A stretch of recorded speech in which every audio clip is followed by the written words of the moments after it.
അനധികൃത ആക്രി കേന്ദ്രം പൊളിച്ചുമാറ്റി.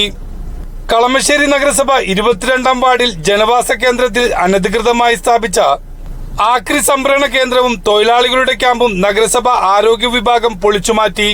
പൊളിച്ചുമാറ്റാൻ ആവശ്യപ്പെട്ട് ഉടമയ്ക്ക് നഗരസഭ നൽകിയ നോട്ടീസിന്റെ തുടർ നടപടിയാണ് ഷെഡുകൾ JCB ഉപയോഗിച്ച് പൊളിച്ചുമാറ്റിയത്. കുട്ടികൾ ഉൾപ്പെടെ ഷെഡുകളിൽ താമസിച്ചിരുന്ന 6 കുടുംബങ്ങളെ ഒഴിപ്പിച്ച ശേഷമാണ് ഷെഡ് പൊളിച്ചുമാറ്റിയത്.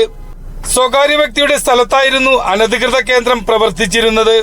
അനധികൃത സംഭരണ കേന്ദ്രം സ്ഥാപിക്കുന്നതിനും തൊഴിലാളി ക്യാമ്പ് ആരംഭിക്കുന്നതിനുമെതിരെ പ്രദേശവാസികൾ 31-ന് നഗരസഭാ സെക്രട്ടറിക്ക് പരാതി നൽകിയിരുന്നതാണ്. അന്ന് ഷെഡ് നിർമ്മാണം തുടങ്ങിയിട്ടേ ഉണ്ടായിരുന്നുള്ളൂ. കഴിഞ്ഞ ആഴ്ചയാണ് ആരോഗ്യ വിഭാഗം 3 ദിവസത്തിനകം പൊളിച്ചുമാറ്റാൻ ആവശ്യപ്പെട്ട് ഉടമയ്ക്ക് നോട്ടീസ് നൽകിയത്. എന്നാൽ ഉടമ ഇതിനോട് പ്രതികരിച്ചിരുന്നില്ല. തുടർന്ന് തിങ്കളാഴ്ച ഉച്ചയോടെ കളമശ്ശേരി പോലീസിന്റെ സാന്നിധ്യത്തിൽ ഷെഡ് പൊളിച്ചുമാറ്റിയത്. അനധികൃതമായി പ്രവർത്തിക്കുന്ന ഷെഡിലേക്ക് പ്രത്യേക വൈദ്യുത കണക്ഷനും നൽകിയിട്ടുണ്ട്.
തൊട്ടുമുകളിലൂടെ കടന്നുപോകുന്ന 220 kV ലൈനിനടിയിലാണ് നിയമവിരുദ്ധമായി ഷെഡുകൾ പണിതത്.